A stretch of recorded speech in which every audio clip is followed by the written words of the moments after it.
We are GSN, and this week, we're reporting live from New York City, covering the 2024 Summit of the Future. This global event brings together leaders, innovators, and activists to discuss the most pressing challenges facing humanity. From climate change to social inequality. Hello, this is Martin Caponi for Global Society News. We are still at the Javits Center, Nest Climate Campus. And now with me, on my left hand, is Thomas Rödding. Hi, Thomas. Hi, Martin. Thank you. Thank you for having me here. Thank you for your time. It's an honor. Thomas is a founder and CEO of Narravero, and he creates a really incredible tool which make us consumers' life easier to make a decision in keeping sustainability in our minds which product we choose. So, Thomas, please feel free to explain as much as you can. Thank you very much. Maybe let me start a bit with the background of these incredible tools. They were actually caused by the European Union because the European Union started to create a new term called digital product passport. Yeah. This digital product passport is intended to be your single source of information for a better informed choice, for a quick decision whether you like or not like a product as a consumer. And also it's bolstering all kinds of support for a true circular economy.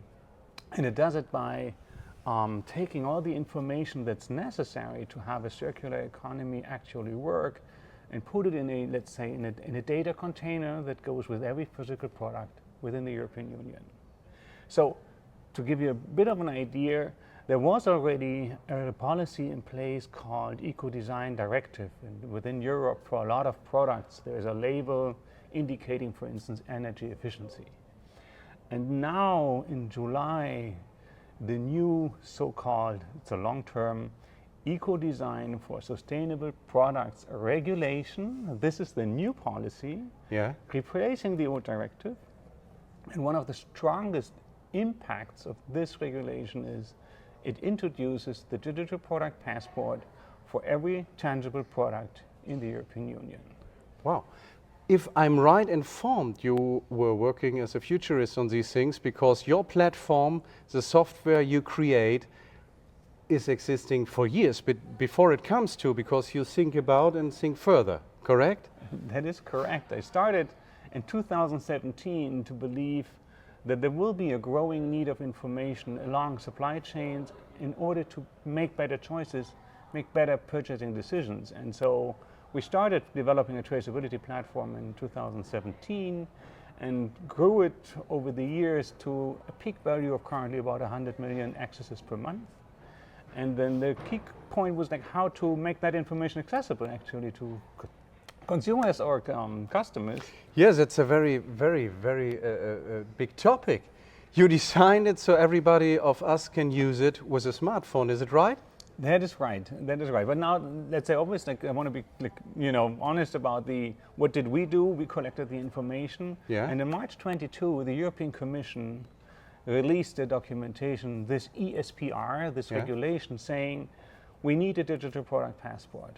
This passport is the tool to carry all the information and give it an easy access to you and everyone else just by scanning a code or tapping a phone to get everything as information you need for sustainable products and a circular economy.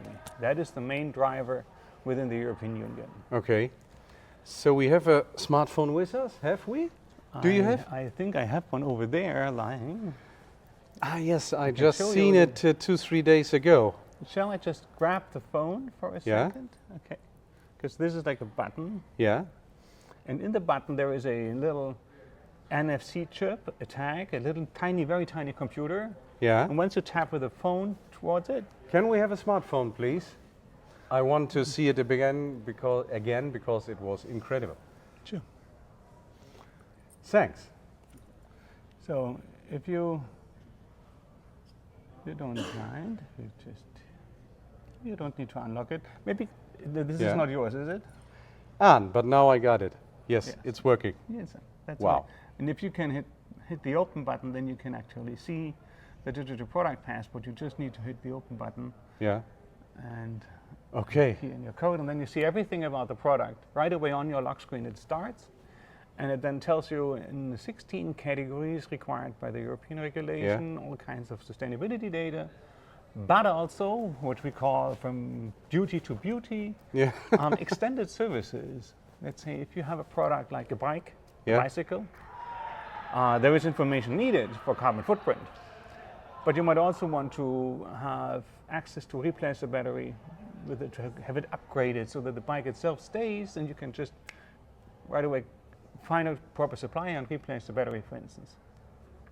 And all this, let's say, mix of required information and voluntary information is what we think makes these passports the all-in-one touch point for direct interaction, manuals, video clips, service options, predictive maintenance, spare parts, like you name it, it's all in one point. You don't need any more books in 50 languages that are somewhat sitting in the basement and never be used. And at the end of the day, everything you talk about is implemented in that. Yeah. Okay. You can also use QR codes. It's not that they're the only technology, but it depends a bit on if you want to be sure that it's not faked and not copied. These tags are much safer than just a QR code. You take a picture and you print 1,000 copies. Okay. So, thank you so much. My pleasure. Mine too. That was Martin Caponi for Global Society News.